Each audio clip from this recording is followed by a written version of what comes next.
After the holidays, there's so much to clean up and get ready for the coming year. This leaves me exhausted and a lot of things falling off my to-do list.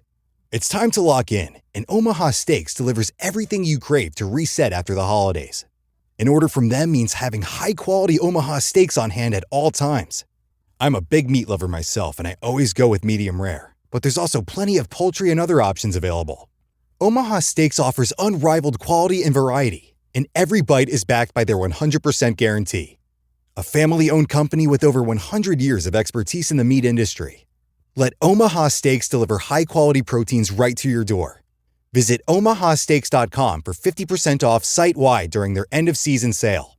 And for an extra $35 off, use promo code YUM at checkout.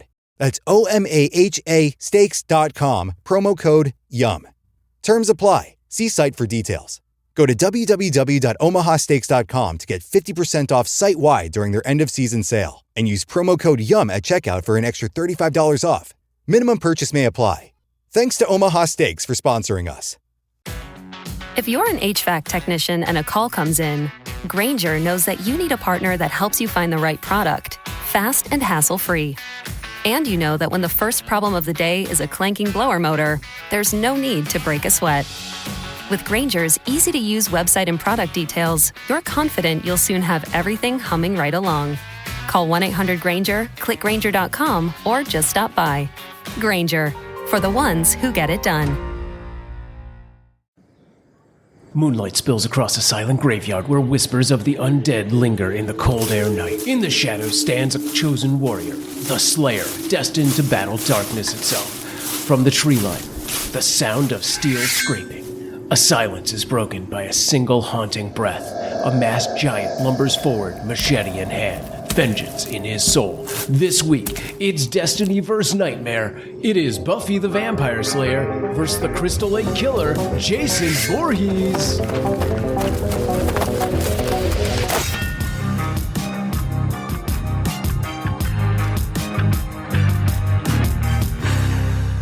Hello and welcome to another Who Would Win Masters. I am Sam Proof on all of the socials, and today we've got another epic showdown as the Chosen One faces off against the Immortal Slasher. It is Buffy versus Jason Voorhees. Our guest today is writer-comedian.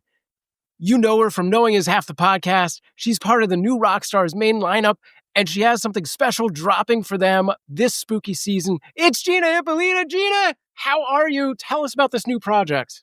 I just put up my Halloween decorations, and I'm waiting to see how long it takes for my cats to destroy them. It'll be done before the podcast is over. That's what I'll be keeping an eye on. I'll be like, anyway, Buffy would win. Hey, cats are doing things. We got a special thing from New Rockstars dropping.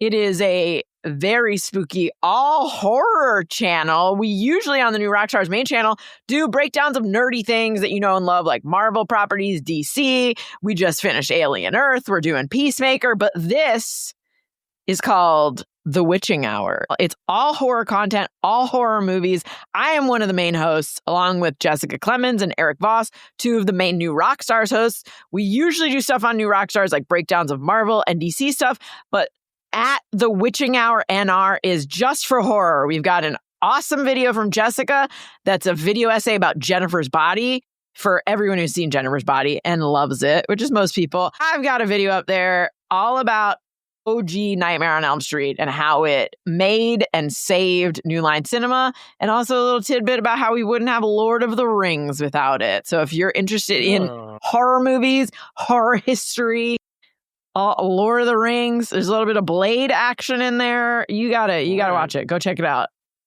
Nice. All right. Now today you are representing Buffy the Vampire Slayer. Why did you pick this character? I truly think no one can defeat her in anything. I think she's in all of the seasons of TV and comic books, if we're going to delve into those, but we don't have to because it's very dense. You know, like she's experienced pretty much everything, pretty much every demon and ghost and vampire and what have you. And I just think that when it comes down to it, she is undefeated. Awesome. All right. It is time for tonight's Tale of the Tape. Tonight's Tale of the Tape is proudly brought to you by origami cranes. Consider learning how to make them, because people who know how to fold an origami crane are 72% better than you. So improve yourself and learn how to do it, or stay a loser forever, you loser. What do I care? Origami cranes, the one true gatekeeping hobby. All right. Tonight, we have a Shocktober Battle of the Ages. On one side, we have Buffy Summers, the vampire-slaying superstar. Buffy originally started in movie form in 1992's Buffy the Vampire Slayer, but creator Joss Whedon took that framework and made a very successful TV show that started in 1997 and lasted for a mere 144 episodes across 7 seasons, and then had a spin-off. Buffy starred Sarah Michelle Gellar in the titular role, who lives in the Hellmouth-adjacent town of Sunnydale and battles vampires, demons, and other supernatural beings on the day-to-day. On the other side, we have the biggest superstar in the world of slashers in Jason Voorhees. Jason first appeared in the movie Friday the 13th in 1980, but really came into his own as a hockey mask terror in the 10 sequels that came later.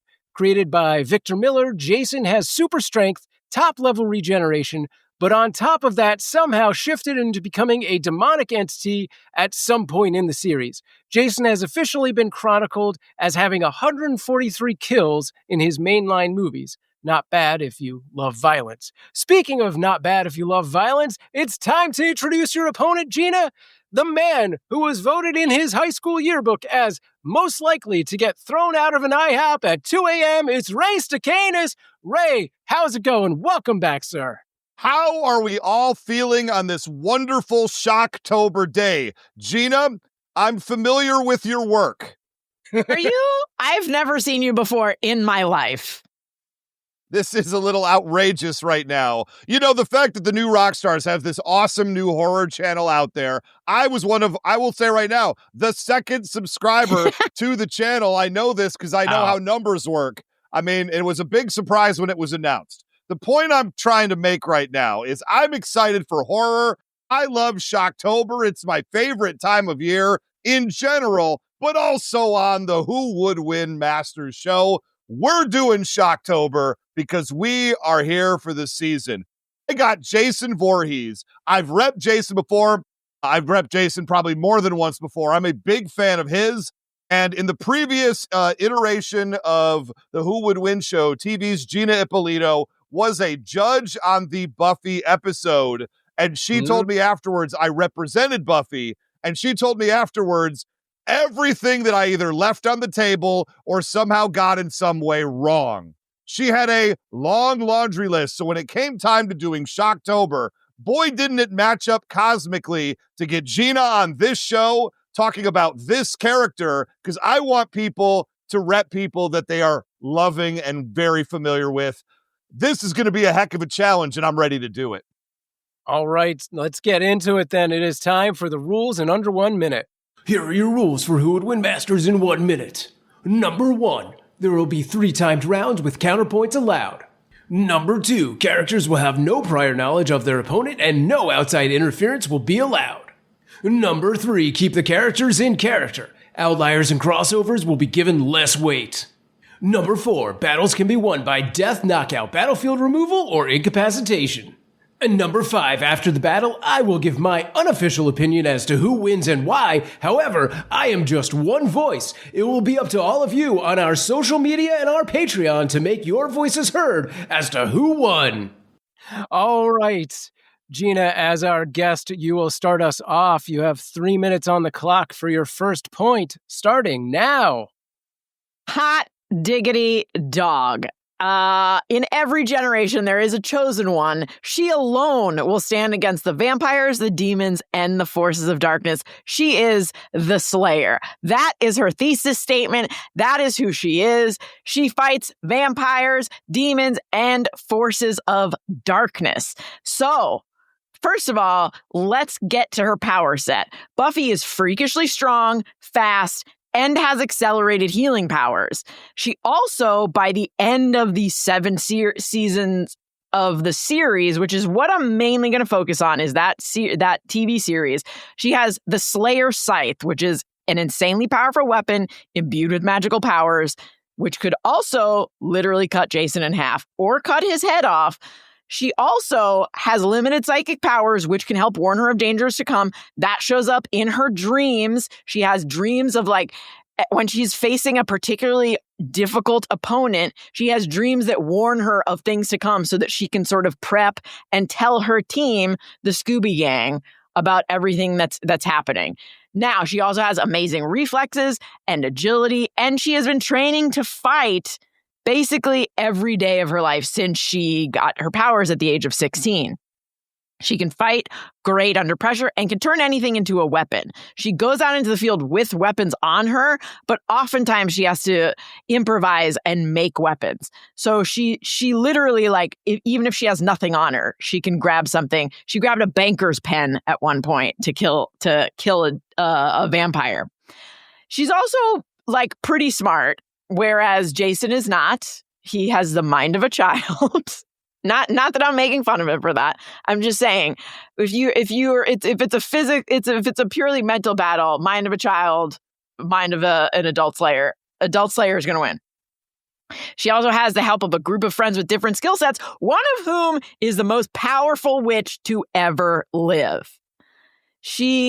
Okay, so let's go through who Jason likes to kill, which is horny teenagers. And that is sort of what Buffy is. So he would definitely want to kill Buffy, but Buffy is also a lot more than just that.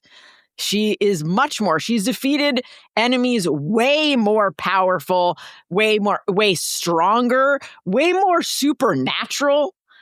And she has defeated people and demons, and she herself is also imbued with the power of original demons. That's the Slayer line, is imbued with the power of original demons. So if she's fighting someone like Jason, and I'll get into this later, but if she's fighting someone like Jason, who there are a lot of theories online about exactly what's going on with Jason and what he is, we know what Buffy is, and she's also like part demon. That's where Slayers get their powers from. All right, that is a strong start coming out swinging for Buffy. Ray, you have 3 minutes on the clock for your point number 1, starting now. You know, I didn't think that it was going to be easy coming here and talking to Gina about Buffy the Vampire Slayer, but she's making it difficult right out the gate, but that's fine because I'm going to start with defense. Jason Voorhees. Oh, also, I want to point out right now, I'm going to challenge myself today. Maybe I shouldn't. I'm not going to use the Uber Jason nanomite version from Jason X. I have leaned on it too heavily in the past, and I want to focus on regular Jason for this. Maybe a mistake. We'll see how it goes. Now, first off, Jason is basically invulnerable. By the time we hit some of the later movies, he has freakish levels of regeneration, and it is a supernaturally based regeneration. It's said in some of the novels, because I'll talk about the books as well, his physiology is seen as not organic, but also not inorganic, nor was it a mixture of the two. His chemical properties are such that just do not exist of this earth.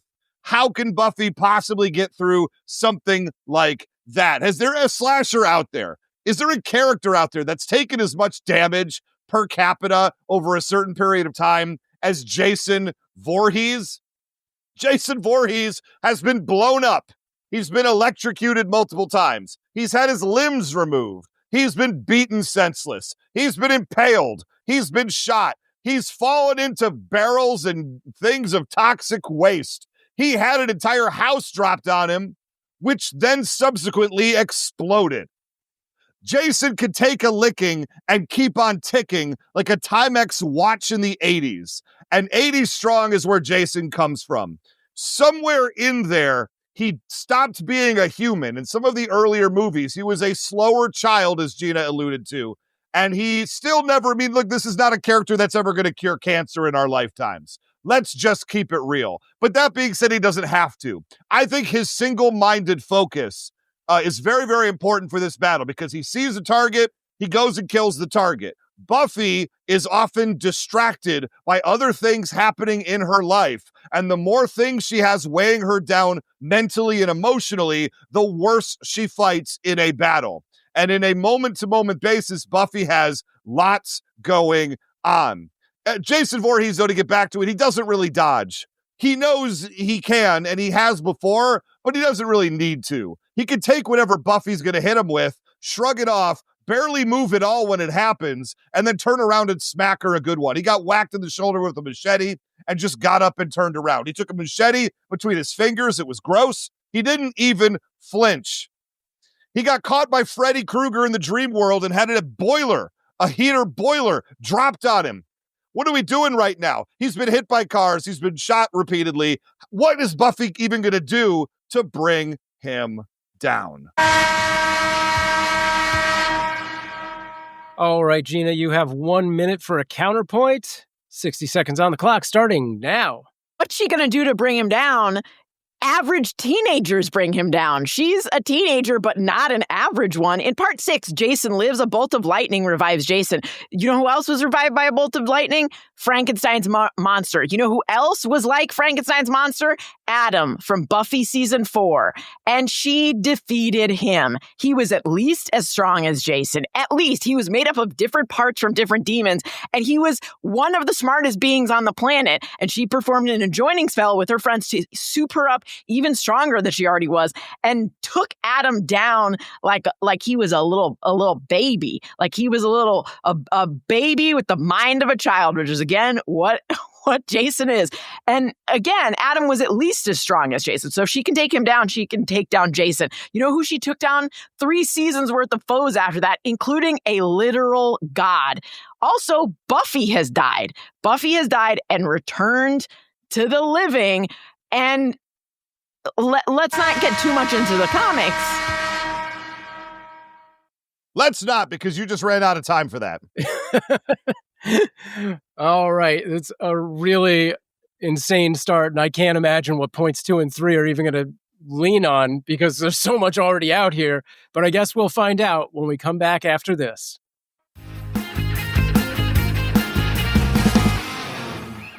Have you ever searched yourself online? The results can be surprising, sometimes unsettling, let me tell you. Your phone number, home address, and even details about your family are out there, whether you agreed to it or not. That's because data brokers are collecting and selling your information to marketing scammers, basically anyone who's willing to pay. It's the reason these robocallers know your name and why ads seem to track you across every screen. It is a digital nightmare. Well, Aura could be your solution. You cannot conceive of how many different scummy data organizations there are out there. When I used this service, I was shocked at finding out there are hundreds of places my info could be found. Hundreds!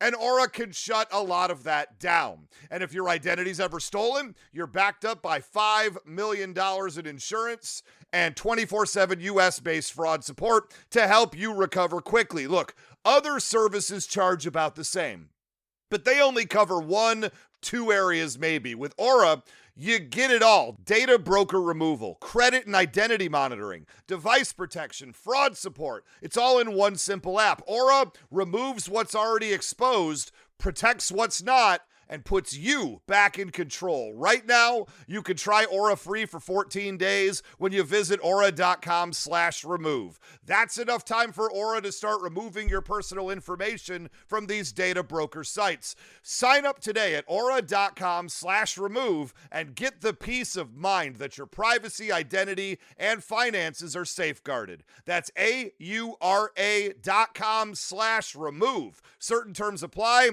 See the site for details. This is Sam Prue from Who Would Win Masters. We've opened new official channels and we want you there. Follow Who Would Win Masters on Instagram and subscribe to youtube.com/@WhoWouldWinMasters. And on YouTube, click the Visit Community button to leave your 1v1 battle challenges. Leave a comment and you might just hear it read on the show. Be a part of the arena, be a part of the debate. Now let's dive in.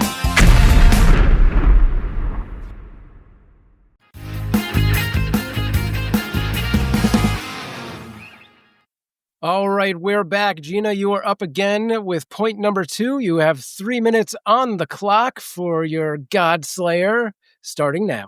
Okay, let's talk about ways that Jason has been defeated. First of all, Jason always gets defeated, by the way. He does return, but it's not instantaneous. He doesn't die and immediately get back up again. He returns, which, by the way, Buffy is used to demons returning. She's used to things dying and then coming back at her. It's old hat to her. She's never not prepared for it. In part 4, Jason gets killed by a little kid. Not just any kid, Corey Feldman. You're telling me Buffy isn't stronger and better than a 10-year-old Corey Feldman? How dare you? How dare all of you? Also, not of this earth. Yeah, Jason's not of this earth. Buffy fought and defeated a literal god. Now let's talk body count. Jason has killed about 143 to 158 people as tallied online as of the end of Freddy vs. Jason. Buffy does that in an average year. She's killing things every night. That's child's play to her. When she's like talking to people and they're like, oh, we took down this many people last year. When she's talking to the soldiers from the initiative, she's like, okay, that's cute because I do that in an average year. And she's not killing naked, defenseless teenagers like Jason is either. She's killing demons, vampires, and again, even gods. So on the one hand, we have one foe who's like, oh, look, there's a naked 17-year-old girl. I'm going to kill her. Ooh, that was so hard. Buffy's killing a god and demons and vampires. Jason isn't a god. Yes, he's very hard to kill and keep down, but Buffy could do this all day. Also, every theory about what Jason is, there are some theories like, oh, he's a zombie. Oh, he's a demon. He's a supernatural entity. Those are 3 things that Buffy kills on a regular basis. It's like her job. She's like a banker, but instead of going to a bank, she goes and kills exactly what Jason is every single night. And even if he can't be killed permanently, and I maintain that Buffy could continuously just kill him because, again, he doesn't regenerate immediately. She has used magic to do things like trap people in a hell dimension forever. She knows hell dimensions exist. She knows how to open and close them. She has a friend who could easily do it. So she doesn't even need to kill Jason. She could just trap Jason in a hell dimension and be like, well, there you go, buddy. That's all done.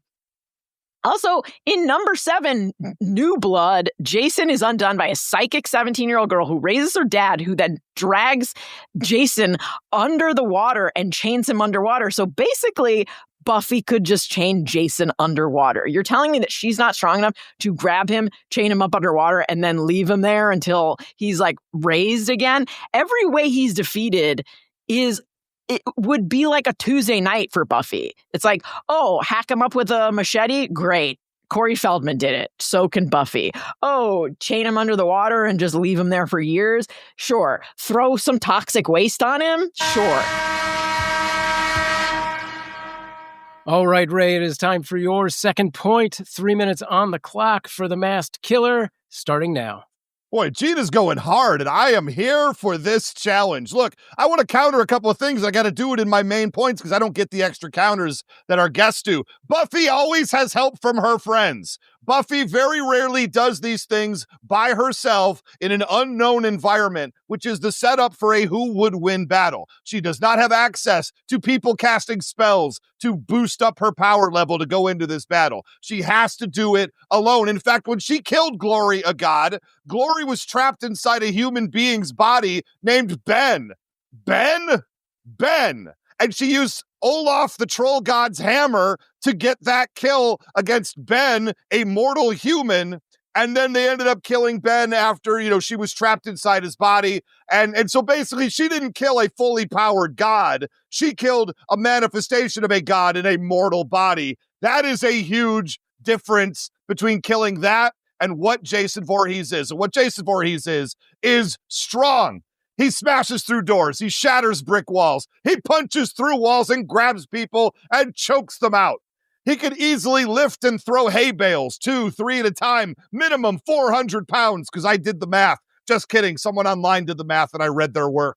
How many machete decapitations need Jason Voorhees do before you realize he could do that to Buffy, who at the end of the day is a human being, is a person, is somebody who could be decapitated with a machete. And Jason's really, really good at it. In fact, he could push seemingly, this is one superpower he has. He can seemingly push any object through the torso of anybody that he comes across. He's done it with harpoons, scalpels, fireplace pokers, pitchforks, obviously a machete, and he drives it through the person, through their torso, lifts them up off the ground and kills them. But his hands are very, very strong. He can grab and twist a person's head 180, 360, rip it off like Sub-Zero anytime he wants to. And he can also crush people's heads as well with his bare hands. I once watched him punch through the torso of a guy and take his heart through the body as he attempted to do it. He didn't pull the heart out. He pushed the heart through. That's skill. He once grabbed a guy's arm and ripped it off while smashing him face first into a tree. He's so strong, he didn't even notice that he did it right away. He saw after the fact that the arm was removed from the body.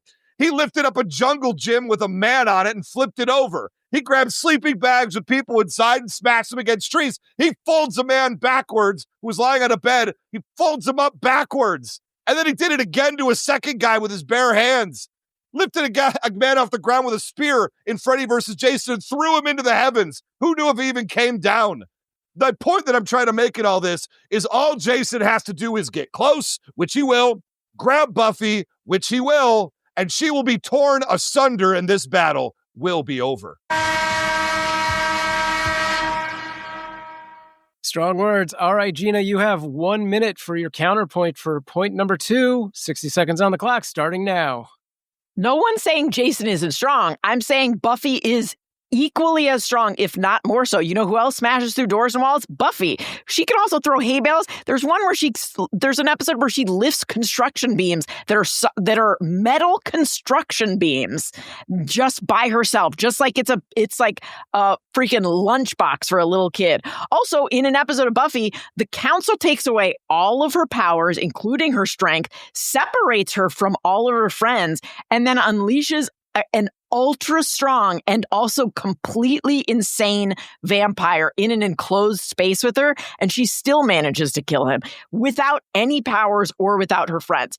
And in season 7, her friends basically abandon her, so she's on her own a lot. She does not need them to be the Slayer. She does not need them to kill things. She's also pulled many demon hearts out before. Jason's done it to one guy, cool. Buffy's done it to 1,000 demons. Which one is cooler? 1 heart versus 1,000 hearts. I didn't realize we were doing a Valentine's Day episode, but we'll find out more after this break.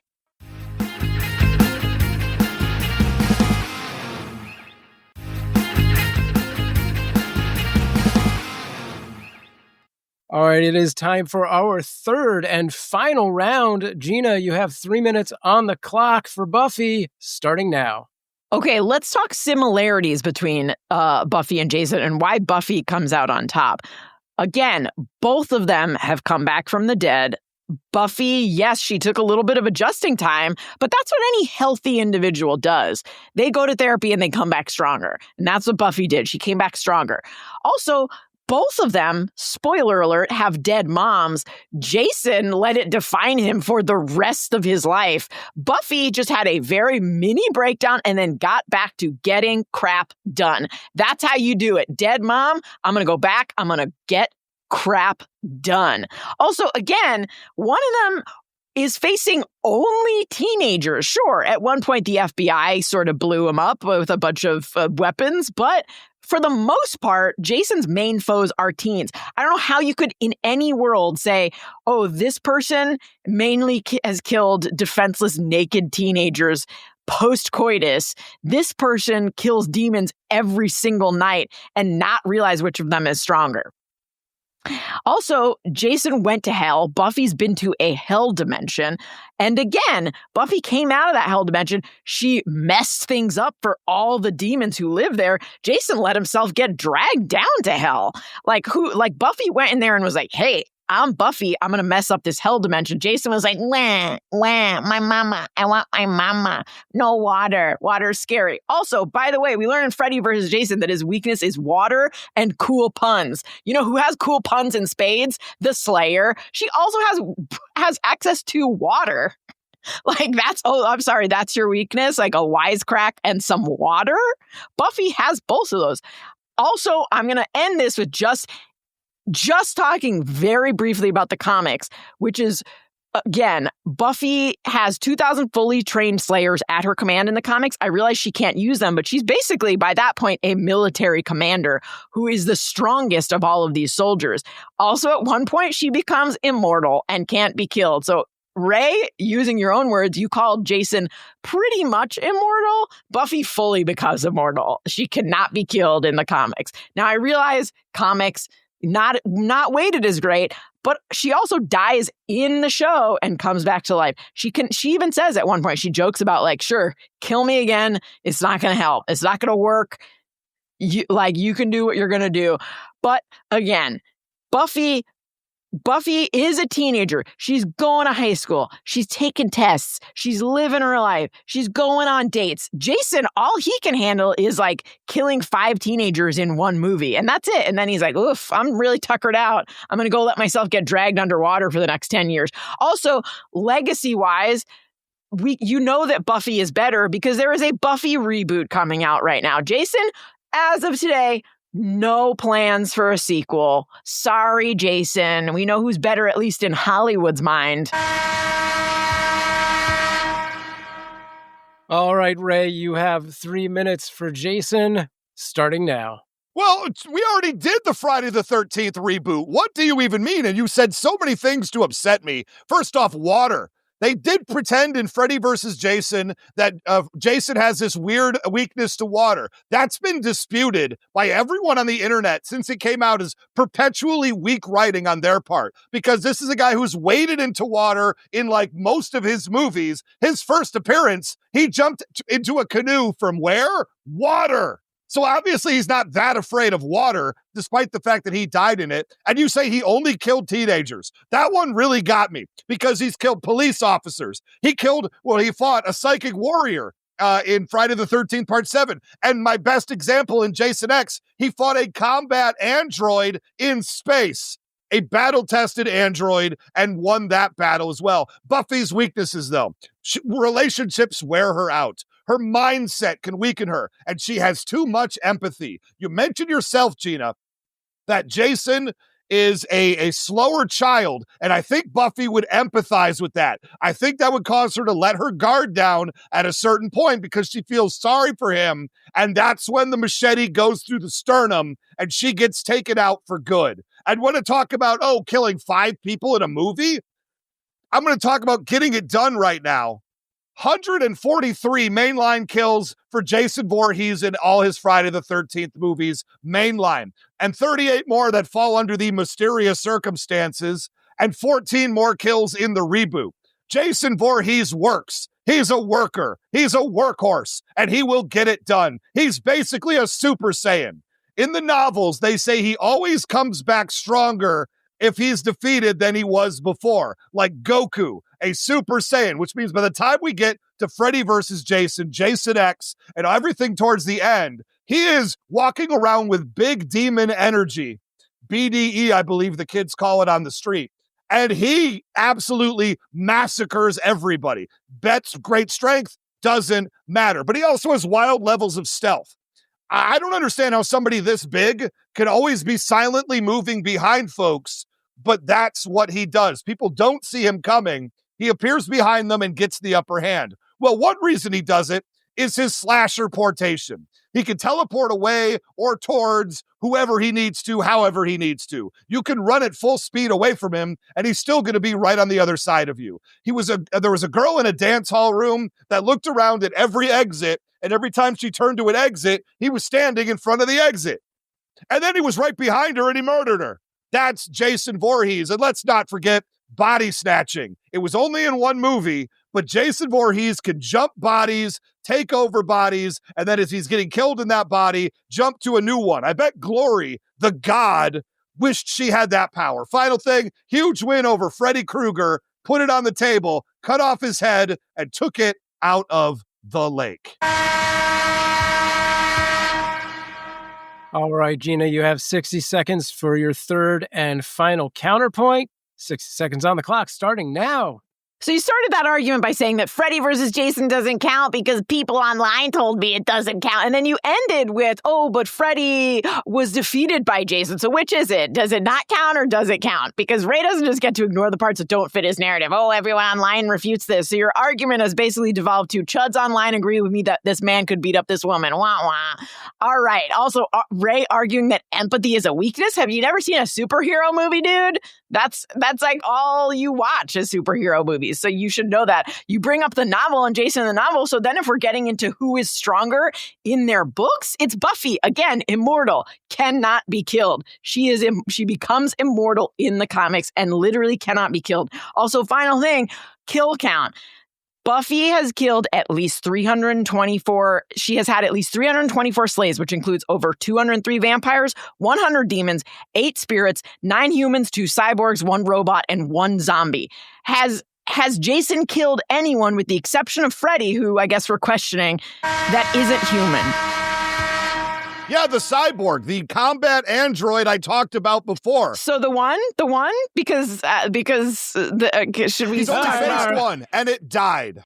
All right. As this is our final round, Ray gets a final thought since he did not have counterpoints throughout.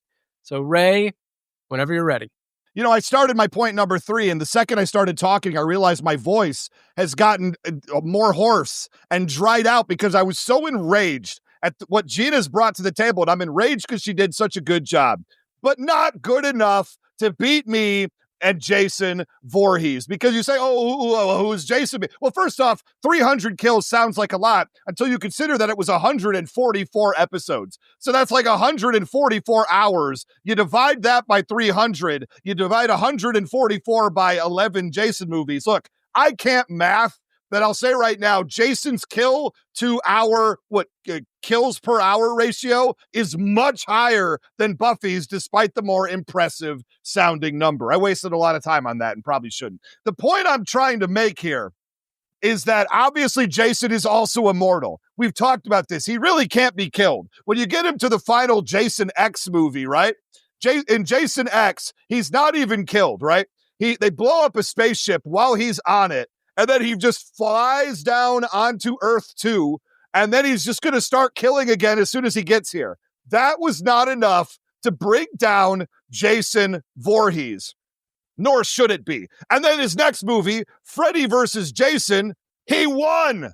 He won the movie. So I'm talking about Super Saiyan levels of getting stronger and stronger and more powerful and more powerful. And that's where Jason brings the story here. I'm glad that Buffy got rid of all of her friends, aka her weaknesses, in season 7, but that's fine. She doesn't need them. They're just going to bring her down anyway. And let's face facts. Even in a neutral environment, she's going to have some sort of relationship problems that are going to be weighing heavily on her soul. Jason is single-minded and focused. Jason has a target and he gets it done. No distractions. That makes him a stone-cold killer in this match. All right, gang, I'm going to think about what you've done here, and I'll be back with my decision.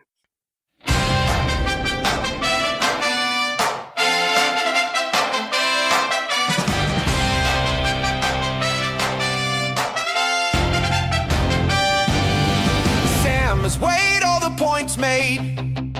2 figures met in collision. Now let's find out who would win. It's time to hear Sam's decision.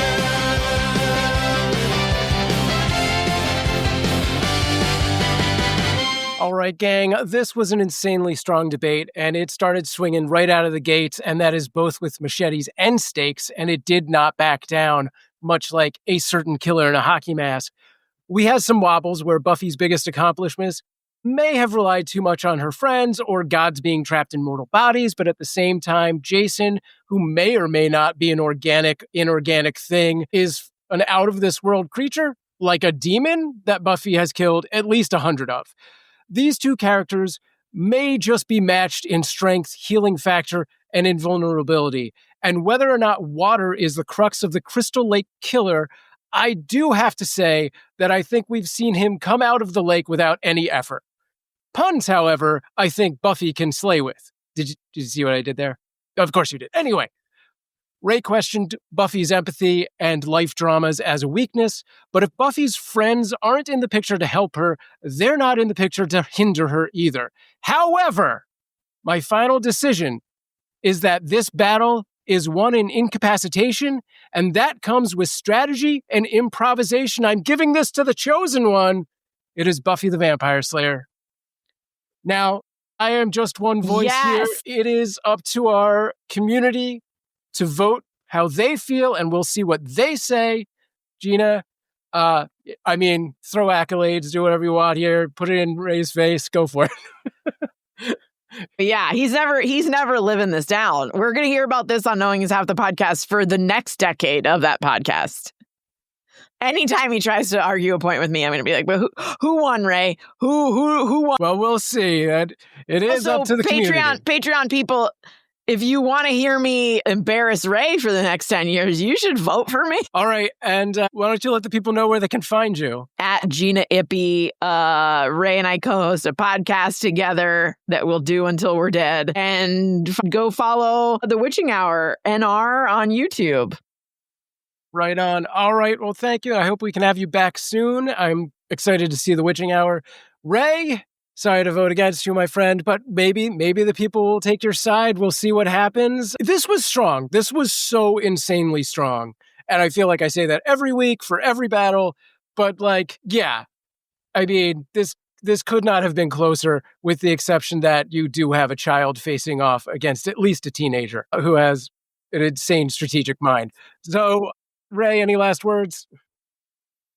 I think in hindsight, I should have said Jason could have perceived Buffy being a teenager as being one of the kids, one of the counselors that let him drown in the very first place, and maybe have an extra vendetta fight against her. Let's just, people at home, add that to my tally. Thank you very much. No, I'm, of course, Sam, what are we doing? I am, of course, disappointed to lose a battle in Shocktober against TV's Gina Ippolito. Look, I was walking in the door. I knew that not necessarily that this was a setup per se. I knew that I was facing somebody who was very, very good at debating with a very, very strong character that they knew very, very well. Yes. Those three things together can equal a defeat for Ray on the Who Would Win Masters show. Now, I still don't think it happened.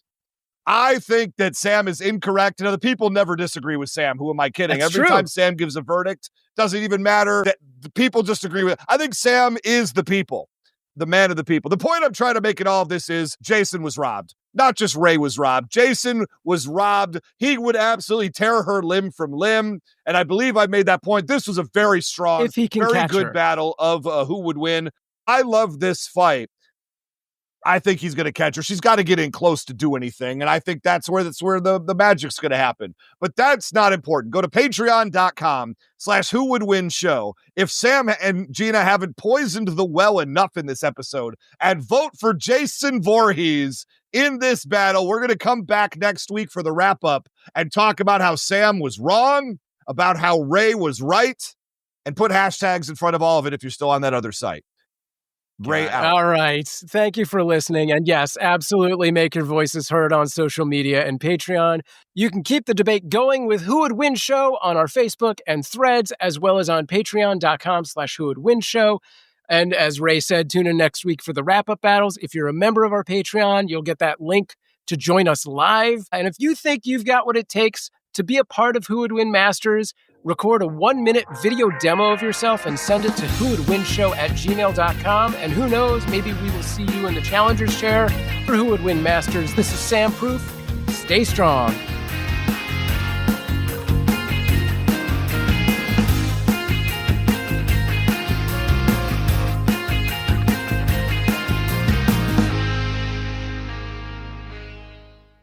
If you're a podcast host, listen up, this one's for you. My name is Allie Jackson. I'm the host of Finding Mr. Height, a dating and relationship podcast that I've been doing for 4 years now, sharing my positive and practical approach to dating that's built on my own life experience. And I wanted to share another experience that I've had, my secret behind monetizing my show. It's called Red Circle, and I was just telling my colleague about how much I love their platform. With Red Circle, not only am I getting a seamless hosting experience, but I also love the support I receive in ad sales. It's not just typical ad sales either. It's targeted targeted opportunities based on my show and my life. And the platform is super simple. You just set your preferences and Red Circle matches you with sponsors that align with your show. You can vet every opportunity and their platform gives you great analytics. More recently too, my Red Circle team has brought me opportunities outside of my podcast on social media to really augment the podcast partnerships, bring them full circle. I just can't recommend them enough. If you want to give it a try, go to redcircle.com to get your free trial. That's redcircle.com for a free trial. Remember crying when Optimus Prime died? Or the days when every series had a ham-fisted anti-drug episode? Or when you wrote fan fiction about how the Animaniacs were so hot in that water tower, so they took off all their clothes and they started... No, different podcast. This one is Knowing is Half the Podcast, a show devoted to the best and worst animated memories of your childhood. Every week we recap a cartoon from the past to see if they're as good as you remember. They're not. What are you talking about? They're great! You're both wrong. None of them get good until they're in a water tower. No! And Knowing is Half the Podcast. Hey, it's Brent Pope, the host of Breakfast with Brent Pope. You've seen me on some of your favorite TV shows saying things like, "Give it up, Jimmy. You got to sink this putt to win." On Breakfast with Brent Pope, I sit down with guests from the entertainment world and we do it all over breakfast. Or should I say Brentfast? Every week on Brentfast, you get inside Hollywood info and tips, great breakfast recs and booty debates. Most of all, you get the most delightful 30 minutes of your week. So dig in. It's Brentfast time.